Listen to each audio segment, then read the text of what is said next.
What's up, Jets Nation, and welcome back to another episode of the Juicy Jet Podcast. I am your host, Kevin Rooney, and finally, for the first time in the 2025 season, we are here celebrating a victory.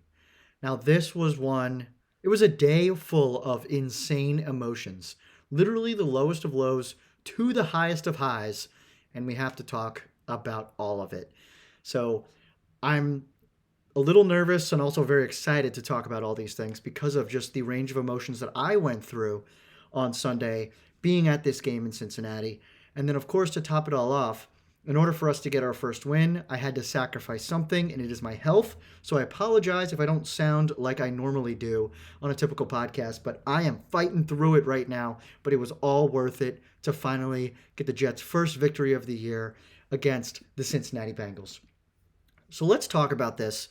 And I really want to take you through my day because obviously the news that we really need to talk about here to start is the fact that, unfortunately, a Jets legend, unfortunately, has passed away. Nick Mangold, as you can see, I've got him behind me here. I've got his jersey on today. It was signed by Nick, so I'm very happy that I actually have this now because he's just gone way too soon. And I do want to talk about why this impacted me so much as a fan, because I really didn't think it would, but it did. And we'll talk about that. Then we'll talk about, what did I go through on this day here in Cincinnati, and then actually being in the stadium, and we'll talk about the game. We're going to talk about the highs, the lows, the amazing plays, some of the coaching decisions, all that stuff that led us to victory. And, you really think about this game as a whole, and for us to win 39-38, it felt like there was some higher power looking over us in this game, and people are calling this game Mangold's miracle, and it really feels like that. So let me walk you through what my day was like. So I go to Cincinnati. I fly there on Saturday. Luckily, I land, and I see Nate Bargatze is doing a show in Cincinnati, so I went to go see Nate Bargatze, which was awesome. He's hilarious. And then on Sunday, I go to a famous tailgate of the Bengals, which is, I think his name is Bengal Jim. It was great. There were so many people there, and it was all put together by the Gotham City crew, pairing up with them. So shout out to Claudio. And we're at the tailgate. There's not a lot of Jets fans, but there's a ton of Bengals fans. They're so nice. Everybody was so great to us. Icky Woods was there. If you're old enough to remember, the Icky Shuffle is what he was famous for his little dance every time he scored a touchdown or did something cool. So it was really nice to meet him. He was probably the nicest guy you ever meet for such a big dude. So I got to hang out with him. Bilal Powell was there, so it was great to meet Bilal Powell, and I got to hang out with him. His wife was there. I think it was his two kids. So that was really cool to see. And we're all hanging at this tailgate. We're doing Jets chants. They do these things called the Bengal bombs, where they give everybody little shots. I don't even know if there's anything in them, but you're having your Skyline chili on your, all that kind of stuff on your food. It was great. We were having a really great start to the day, and the weather was beautiful. It was 60 degrees out and sunny. So it was a great start, and I was having some great conversations with some Jets fans. Then you start to notice all these old Bengals players and radio announcers are up on stage doing shots and stuff like that with the rest of the crew. And Bilal Powell starts to disappear, and we're all kind of wondering what's going on. And finally we get the notification from the Jets at 11:30. So we're probably 20 minutes from going into the game that unfortunately Nick Mangold passes away. Instantly across our entire Jets crew, and there were not a lot of us, maybe there was 25 of us at this tailgate, it was just so sad. Everybody was just turning to each other. We couldn't believe it because literally, what was it, 2 weeks ago, a week and a half ago, Nick Mangold came out saying he needed a kidney. So you thought that, maybe he had some more time and people were going to volunteer and he'd be okay. He's Nick Mangold. Do you think it was going to be a feel-good story where everything was going to be fine and it was going to be a really exciting thing the day that this kidney donation happened and he walks away okay? So this came out of nowhere. And when you hear some of the former players and coaches that have talked about Nick Mangold, it sounds like they weren't prepared for this at all either. It sounds like Nick had a plan in place for how he was going to get through this, and it just didn't work out. And unfortunately, it sounds like it took a turn for the worse, this kidney disease that he had.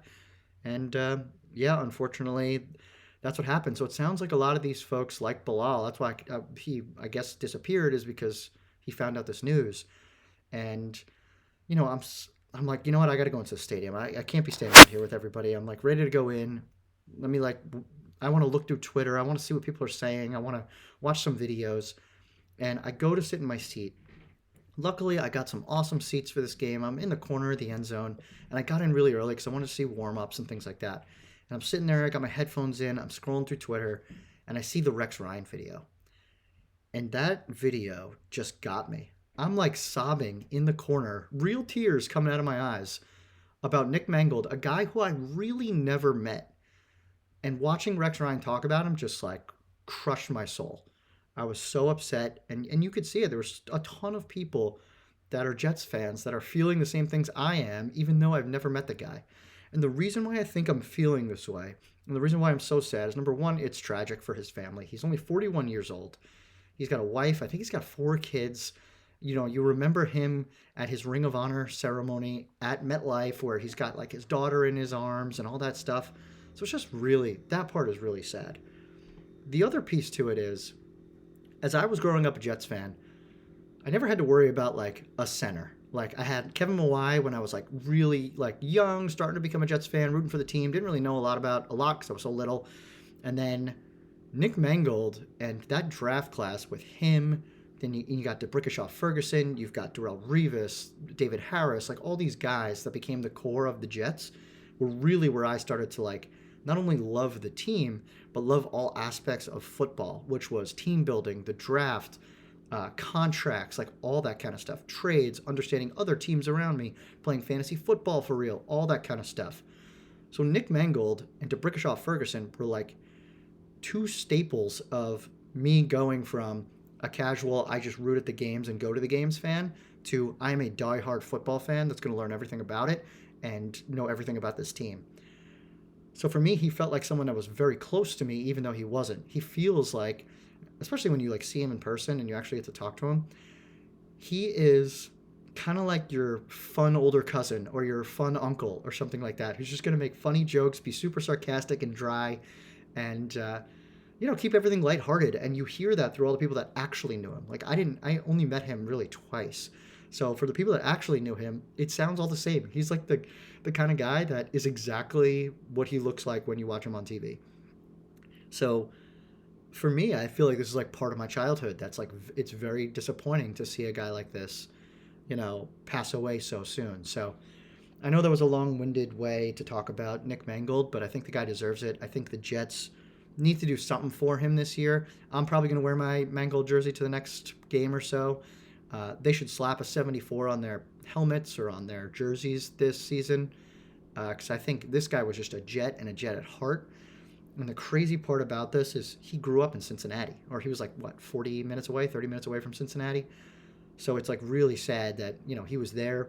Actually, at the end of his career, he could have gone back to Cincinnati, but he decided to retire as a Jet, which, it just goes to show the kind of person he is. And he lived right by the facility. He was still around. I think he was coaching at a high school. So, man, this is just, it's really, really devastating for the organization. And to see some of my old heroes like Alan Faneca, Damian Woody, Rex Ryan, Thomas Jones, Darrelle Revis, Brett Favre, like all these guys come out and say something. Even current players like Garrett Wilson, Joe Tippmann, all these guys. Even Sauce, like, man, it hurts. It hurts. So all of Jets Nation was reeling at the beginning of this game, and I won't lie, if you're a diehard fan, you were sad about that. You were sad. And it's depressing. And the whole time I'm sitting there, I'm like, the worst season in Jets history, or like one of the worst seasons I can remember, it just keeps getting worse with the Mark Sanchez news, now the Mangold news, and the team can't win. And it just like felt like this, everything's against us this year. But thankfully, we got to the game. And, I was having a tough time like getting into it. It was really hard. I'm not surprised that some of the players, the coaches, it probably took them a minute too. Even Aaron Glenn knew Nick Mangold when he was a scout here with the Jets, and obviously going to like alumni things and all that. So, oh man, it was brutal. But let's talk a little bit about this game. So you walk into this game, you got no Josh Reynolds, you got no Tyrod Taylor, who I thought was going to start at quarterback. You got no Garrett Wilson, you got no Sauce Gardner. It's just like everyone is just gone. It's decimated the entire team because we know we have the bye week coming up. So it's like, okay, we can rest some people up, get them healthy. And Keenan Nwanwu, he was out too. And then hopefully we can get back after the bye week. Everyone will be healthy. So I'm walking into this game. I'm like, oh man, we are going to get lit up in this game.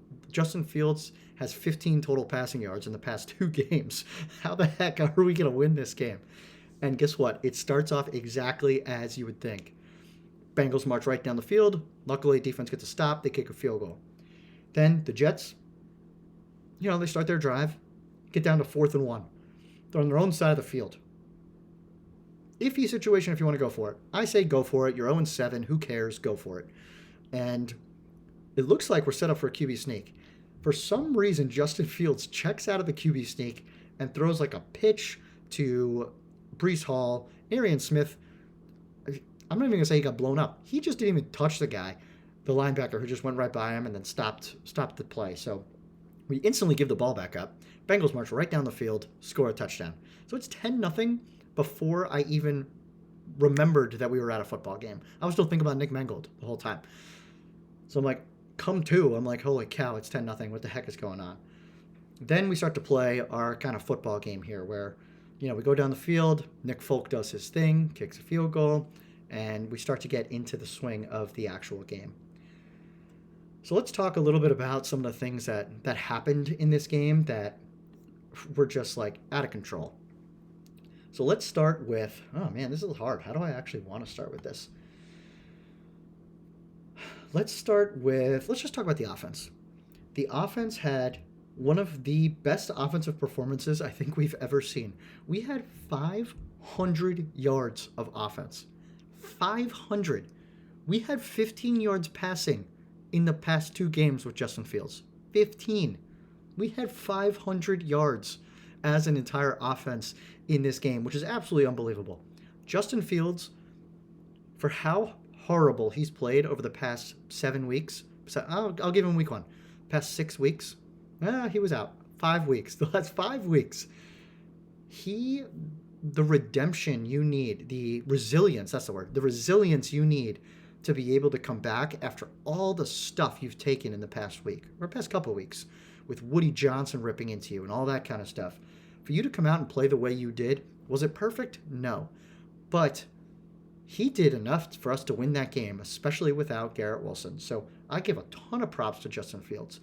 He took some hits, too. There were a couple, runs where he was running for, there was one where he runs down the left side. He was trying to get a first down. He comes up a yard short and just gets leveled. But he takes the hit, gets right back up, and goes to the next play. So I give him a ton of props for the way he played in this game. I thought he did a really good job finding people like Tyler Johnson. He had some good checkdowns to Isaiah Davis. Mason Taylor started to get involved in the fourth quarter. I thought Isaiah Williams, we got to talk about him. Arian Smith, he had a really nice pass to Arian Smith late in the game. So I thought he was great. So I'm good for you, Justin Fields. I still want to see him run a little bit more. I think he actually did have 10 plus carries for 30-something yards. I wish he got out a little bit more in space to get some more yards rushing, but that's okay. We survived without it. So that's Justin Fields. The next player I want to talk about, Breece Hall. Breece Hall, absolutely insane game. And it sounds like he went to Aaron Glenn and said, if there's no one else in this game playing like Garrett, you need to give me the ball. Give me the ball. He had 18 carries, 133 yards, 2 touchdowns, 1 pass for 4 yards, and another touchdown. So he had 3 touchdowns on the day. He also had 14 yards receiving. Breece was unbelievable. That is the Breece we've been waiting for so long. That one run he had towards the end of the game, I think it was a really quick score we had. I think there were 7 or 8 minutes left. And he takes that run along the right side. That's the old Breece that we've been looking for, where he tiptoes around the sideline and reaches out for the end zone and scores. That was beautiful and so clutch. We needed that so badly. And then that pass he threw to Mason Taylor, unbelievable. First of all, the fact that we even called that play, gutsy. Good job, Aaron Glenn. Good job, Tanner Engstrand. I don't care. Let's have fun with this season. That was a great call. Number 2, for Breece to pump fake and then still throw it is unbelievable. And then 3, for Mason Taylor to actually moss that defender and catch that ball in the most clutch of situations right after getting a helmet to the knee a play earlier. Insane catch. We got ourselves a tight end. That was just an unbelievable finish to this game. So let's talk about that whole series. So we go into the second half. We're down, what was it, 24-13. So we actually finished the half well. We got a field goal at halftime. We didn't just like pack it in and go into the locker room. So good job, Aaron Glenn, for not, burning all your timeouts or not letting the clock run down without burning all your timeouts. So he did a really good job there. Third quarter, we really didn't do anything. In the fourth quarter, we're down like 14 points the entire game. Like, it's just constantly down 14 points. But for us to like march down the field, Brees scores a touchdown. We go for two. We have, I think that was the Isaiah Davis catch, which was insane.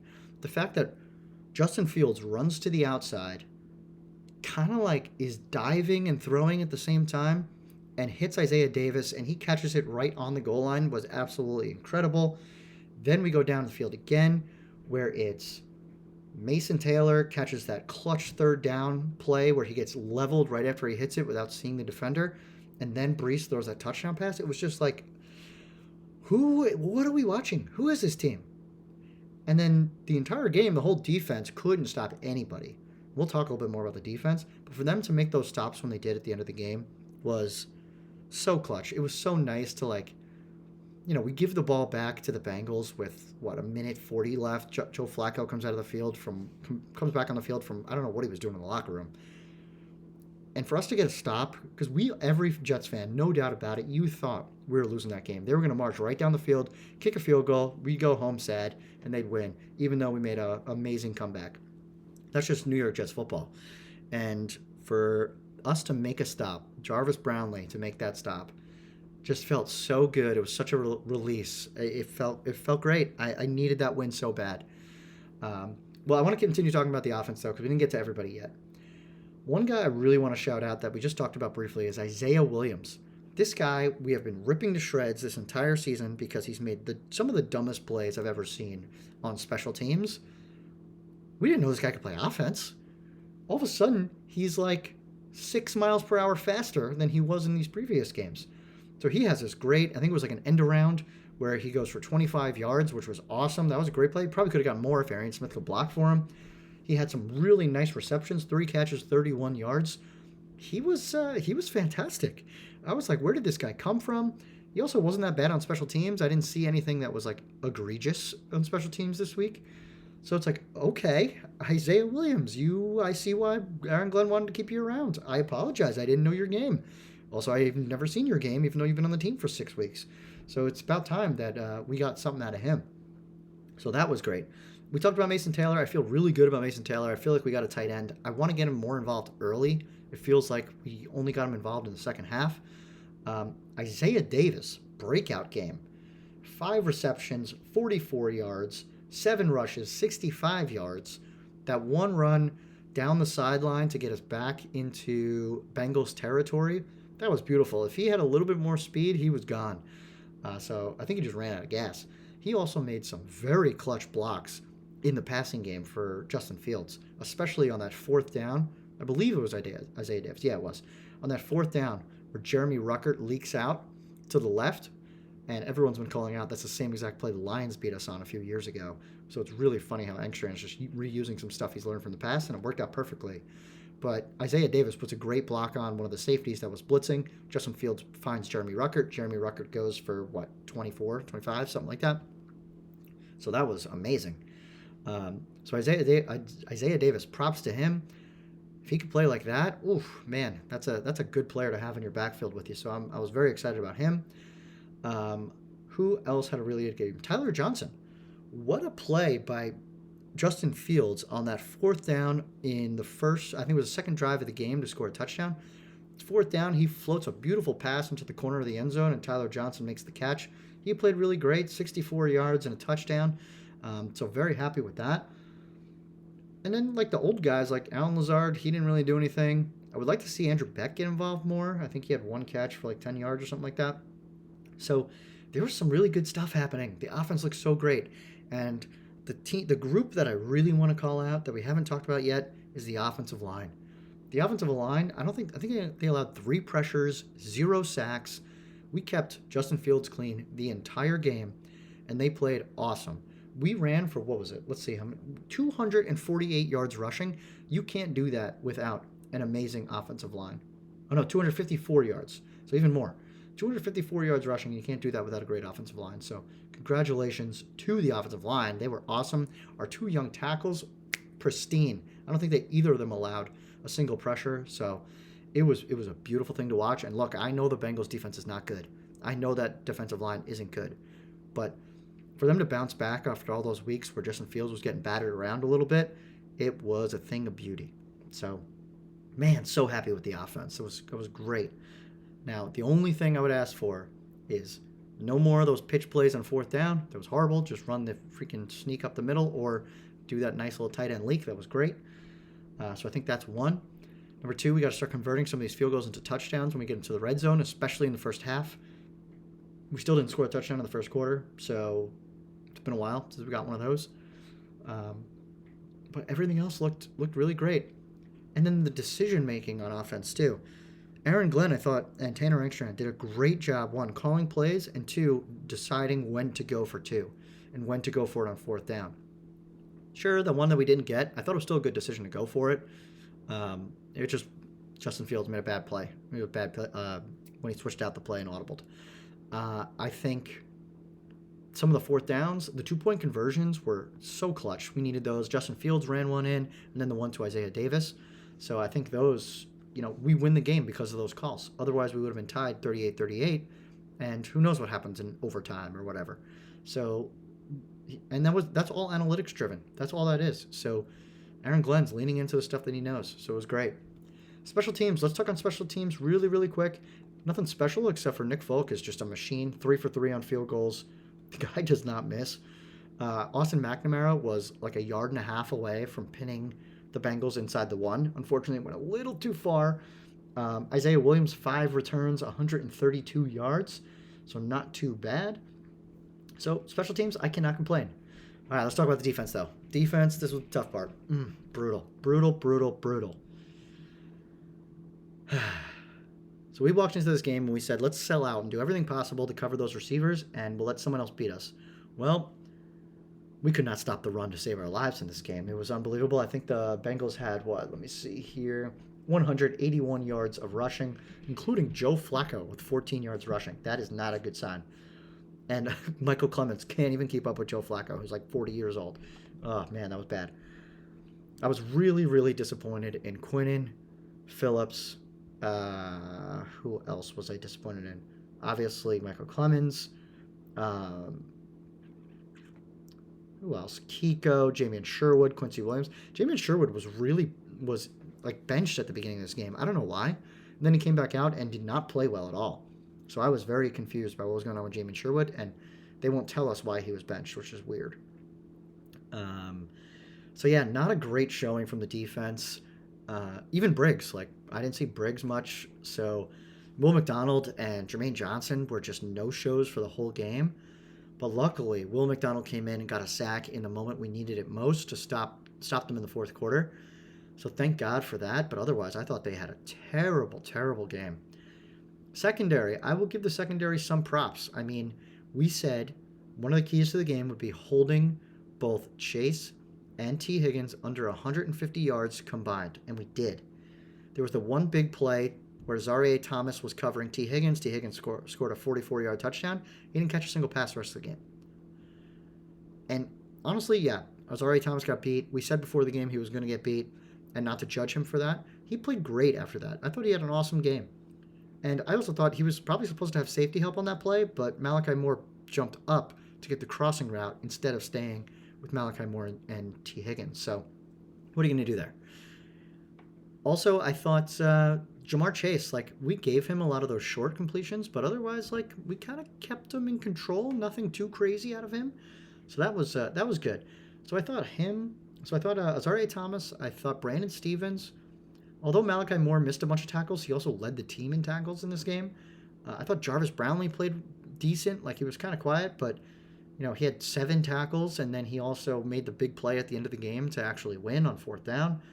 So, I give them some props, the secondary. They held their own without Sauce, and I feel like we have something in Azareye'h Thomas. And also, Brandon Stevens just keeps getting better and better week after week. He still needs to. We need to get an interception sometime this century, but we'll take it. We will take what happened because in the moments where we needed it most, we made plays. But man, Quinnen's got to have a better game. Even Quinnen, he had that offsides too on 3rd and 4, which gave him a first down. It was brutal. So yeah, tough stuff from the defense. Not a great game defensively, and it was just Swiss cheese like it normally is. So we regressed back to where we were. Luckily, we got the bye week to kind of relax, calm down. But man, awesome win. Very exciting. I think the last thing that I want to talk about on this game too is like some of the crazy things that involve Nick Mangold that make me think, all right, something was helping us here because this was going to be a tough game for us to win.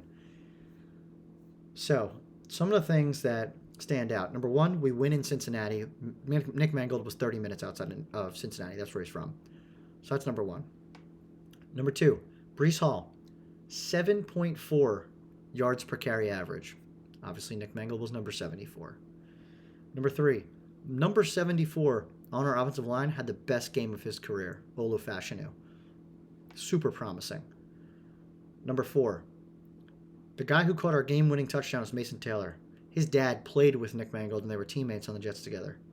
Number 5, our kicker was 3 for 3. Teammates with Nick Mangold on those teams in 2009 and 2010. There's just so many things that went well that, weirdly tie back to Nick Mangold. And it, you can't help but feel like someone was looking out for us. So thank you, Nick, if you were helping us out with that game. And now finally, the last thing I want to talk about here.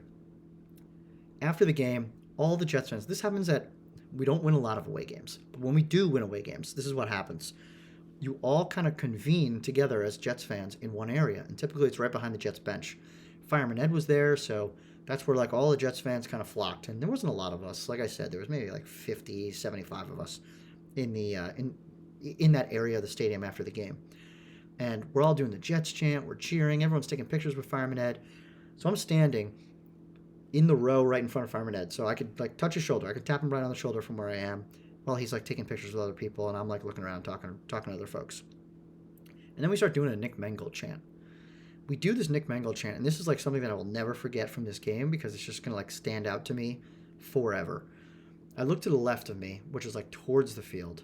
And there's a guy holding up a Nick Mangold jersey. Then I look to the right over Fireman Ed, and I see another guy holding a Nick Mangold jersey. And I took a video of the whole thing because I thought it was just such an amazing moment. And then you get Fireman Ed just like pointing to the sky, and it was like so cool. And I turn around, and there's a woman behind me who is just bawling. Jets fan. She's probably in her 40s, 50s, something like that. Absolutely bawling. So like she grabs my hand, and I don't know. It was just like it was like a really cool moment with all those Jets fans kind of giving props to a guy that deserves it in Nick Mangold. So a wild series of events, the range of emotions, the lows, the highs. It was just a wild, wild game. And thankfully, I get some time to rest after this because, man, that took a lot out of me. So we've got the bye week ahead, which means there's no game coming up this Sunday. We can relax. Now, for me, I've got a wedding, so I don't know if I'm going to get another podcast out at the end of this week. Might be a couple next week. We got the trade deadline coming up, so that's going to be early next week. So, yeah, some of these players, it might have been their last time playing as a New York Jet, but now that we won a game, maybe we're not going to sell as much as we thought. But we'll talk all about that when things happen. So, yeah, that is it. I want to thank everybody for listening. This was a very interesting one. Both sad and both happy, but I'm glad we got our first win. We are 1-7, and hey, there are still winnable games on the calendar.